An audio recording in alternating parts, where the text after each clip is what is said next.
Gotta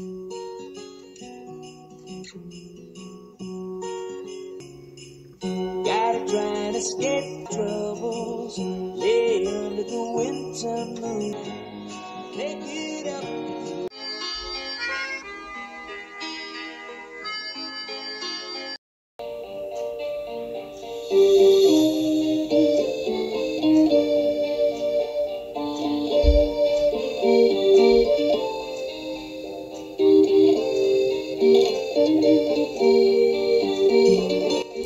Ауылыма барып едім жуырда, ойға шомдым, көз тастадым қырына.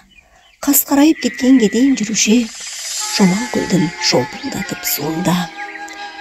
Табананды ыстық шаптан бөліскен, тайғылындай бала болдық тепскен, доп қуалап ойынға да қамбаушек, жамыраған малды айдап өрістен.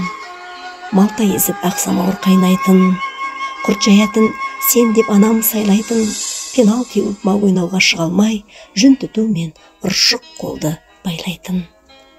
Әупілдектің үнін талай тыңдадық, қаз үйректің ұяларын бұзбадық. Қамысы құс қапана болған Шоман көл, аққуларын көруге де сан бардық.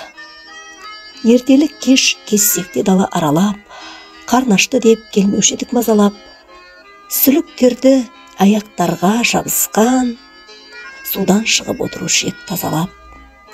Қылмаған бетшілігіне барушек, костер жағып қызығына қанушек, қып-қызыл ғып қырды әсем жайнатқан жауқазынан омырауға тағушек.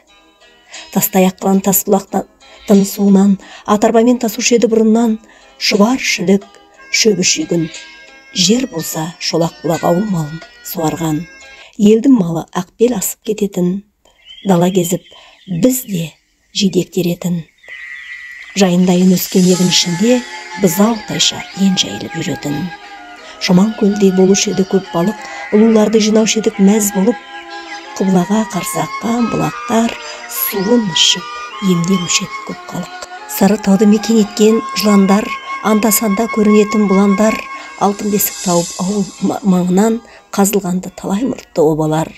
Алыс емес бәбес қағақтасы, бөліп орта жыландырдың жартасы, қуысынан ұя салып, бүркіттер мекен еткен тау ешкісі, құлжасы.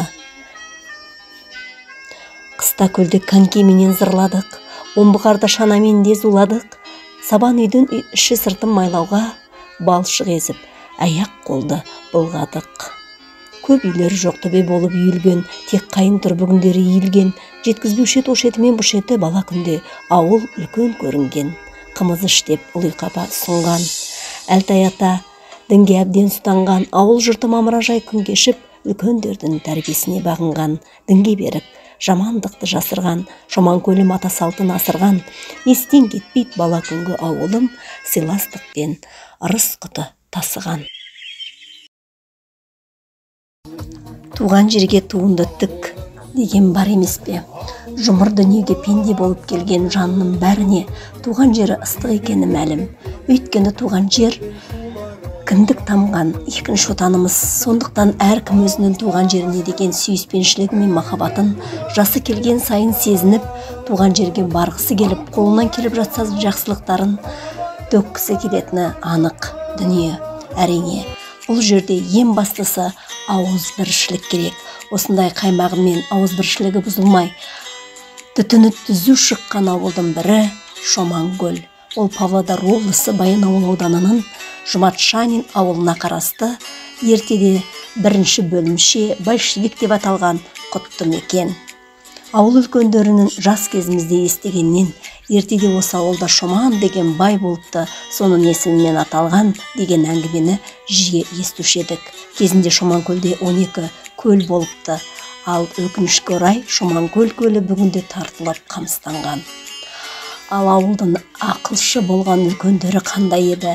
Олардың әрқайсысы бір-бір дара тұлға болатын, дінді берік ұстанып таяқтарын таянған, Садық, Салық, Әлтай, Ахмет, Әйткен, Көшен, Ешмұхамет аталар тазалықты қатты сүйетін Кәби атамыз. Бүгінде жасы ғасырға таяп отырған ауыл қариясы Тәуекел ата, олардың іздерін басқан Әбілеш, Зада, Жантұрсын, Тәуел, ауыл балаларын оқытқан ұстазымыз Ғабдысаттар, дүкенді ұстаған Әнуарбек, ауыл экономикасын көтеруде үлесін қосқан еңбекқор жандар Балғабай, Балтабай, Дихан, Амантай, Мақсұт, Қабыкен, свет беретін әкеміз Теміртас, Ерсін, Есмұрат, Хамит, Шаймырдан, Сүйінбек ағалар, трактордың құлағында ойнаған қызымыз Шолпан, ағасы Төлеген, бөлімше басшысы болған Қинаят адамыз, автобуспен тасыған Болат ағамыз барлығының есімдерін жіктеп атамасам да, қай-қайсысы болсын біздің есімізде сақталған асылдарымыз. Олардың жастарға берген тәлім-тәрбиелері тіпті ерекше. Ауыл адамдарын бір үйдің балаларындай жұмылдырып, ұйымшылдыққа, еңбекқорлыққа, отаншылдыққа тәрбиелеп, нағыз достық пен сыйластықтың туын көтерген ардақтыларымыз болды. Міне, ауыл халқы бүгінге дейін қымыздарын сапырып, қаймақтарын майлап, малдарын жайып, омыртқаларын беріп, татулықта күн кешуде. Әке көрген оқ жонар дегендей, отбастарынан алған өнегелерінің арқасында ауылдан түлеген 1963-69 жылдарғы орта буын толқыны Саябек, Қайыржан, Бейбіт, Бекмұхамед, Бекен, Қуаныш тағы да басқа көптеген азаматтардың бастап ұйымдастырумен ауылға бірнеше қанатты үлкен ақшаңқан киіз үйді барлық жабдық ыдыс-аяқтарымен ауылға сыйға тартты. Осы жиналған 2024 жылдың 18 мамыр күні дата жыл сайын бас қосып отыратын күн деп белгіледі. Асым барда беріп жүріп ел таны, атым барда еріп жүріп жер таны дегендей, жомарттықтан мәрт еткен ауыл азаматтары азаматшаларының арқасында осындай игі бастама алды. Енді бұйыртса осы ізгі бастаманың үнін қосуды 1970-1974 жылы туып, ауылдан шыққан түлектер ниеттеп отыр. Лайым ауылдың басқа түлектері де жалғап, ауылды көтеруге үлестерін қосады деген ниеттеміз. Енді міне бүгін жиналып отырған себебіміз 63 пен 69 аралығындағы осы ауылдан өніп өскен, кіндік қанық тамған жерлері сол қыз жігіттеріміздің ұйымдасып сіздерге деген сый-сияпатымызды ұсынғалы отырмыз.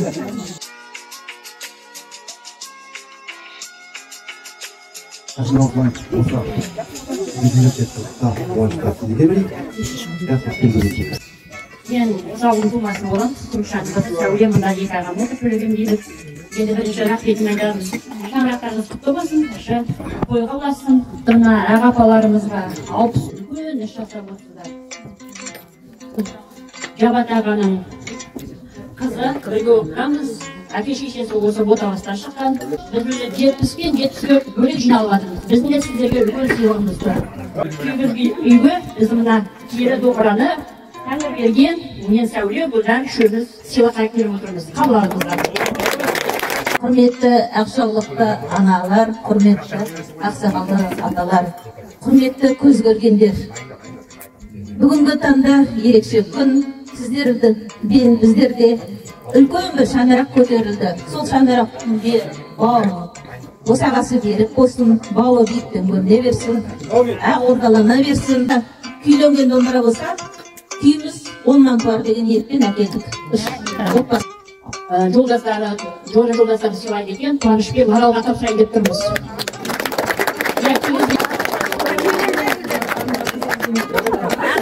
Қазақтың төрінде домбырамен қамшылық тұру керек дейді.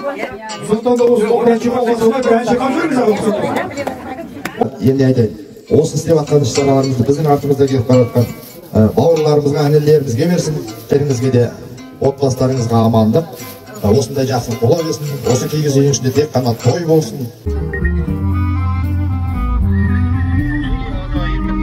Саябек мырза, мына кешкі Шоманкөлден бір-екі ауыз лебізіңізді білдіріңізші. Мына Шоманкөл ауылының азаматы, Нәрлаған баласы Саябек деген азаматына елге ауылына келіп тұрған осындай. Бүгін міне ауылымызда міне үлкен той болып жатыр. Өзіміздің замандастарымыз міне ауылда осындай ақ сыйға тартып бүгін соны ашып салтанатына келіп мәресіге болып отырмыз. Тек ауылымызға игілікке ұстатсын. Тек қана осы үйдің ішінде той болсын. Әр шаңырақтың тойы осы әр үйдің ішінде тойланып, ауылымызда тек той болсын. Еліміз сау болсын.